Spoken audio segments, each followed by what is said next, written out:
किसी गांव में एक साधु रहा करता था।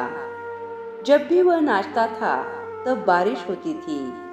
इसलिए गांव के लोगों को जब भी बारिश की जरूरत होती थी तब यह लोग उस साधु के पास जाते थे और उनसे अनुरोध करते कि वह नाचे। जब वे नाचने लगते तो बारिश जरूर होती थी। कुछ दिनों के बाद 4 लड़के उस गांव में घूमने आए। जब उन्हें ये बात पता चली कि किसी साधु के नाचने से बारिश होती है तो उन्हें यकीन नहीं हुआ। शहरी पढ़ाई लिखाई के घमंड में उन्होंने गांव वालों को चुनौती दे दी कि अगर हम भी नाचेंगे तो बारिश होगी, और अगर हमारे नाचने से बारिश नहीं हुई तो साधु के नाचने से भी बारिश नहीं होगी। अगले दिन सुबह सुबह गांव वाले लड़कों को लेकर साधु के कुटिया के पास पहुंचे। गांव वालों ने साधु को सारी बात बताई। फिर वह लड़कों ने नाचना शुरू किया। पहले लड़के ने नाचना शुरू किया। आधा घंटा बीत गया। फिर वह पहला लड़का थक गया और थक कर बैठ गया। फिर भी बादल नहीं दिखे। कुछ देर बाद दूसरे लड़के ने नाचना शुरू कर दिया और 1 घंटा बीतते बीतते वह भी थक कर बैठ गया।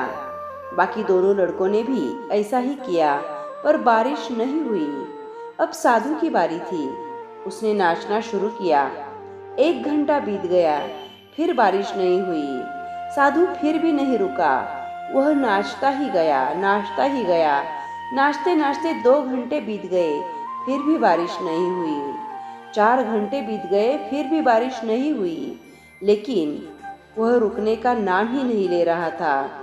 धीरे धीरे शाम ढलने लगी।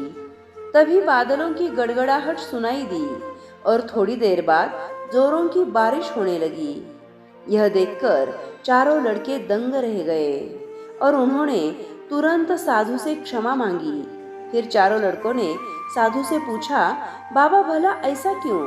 हमारे नाचने से बारिश नहीं हुई और आपके नाचने से बारिश शुरू हो गई।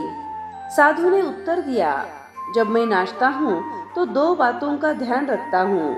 पहली बात तो मैं यह सोचता हूँ कि अगर मैं नाचूंगा तो बारिश को होना ही पड़ेगा, और दूसरी यह कि मैं तब तक नाचूंगा जब तक कि बारिश न हो जाए। सफलता पाने वाले में भी यही गुण विद्यमान होता है। वह जिस काम को भी करते हैं उसमें सफल होने का पूरा भरोसा होता है, और वे तब तक उस काम को करते हैं कि जब तक उसमें सफल न हो जाए। अगर हमें भी सफलता प्राप्त करनी है तो इस साधु की तरह ही अपने लक्ष्य को प्राप्त करना होगा। मोटिवेशनल वीडियोस सुनने के लिए चैनल को जरूर सब्सक्राइब कीजिए।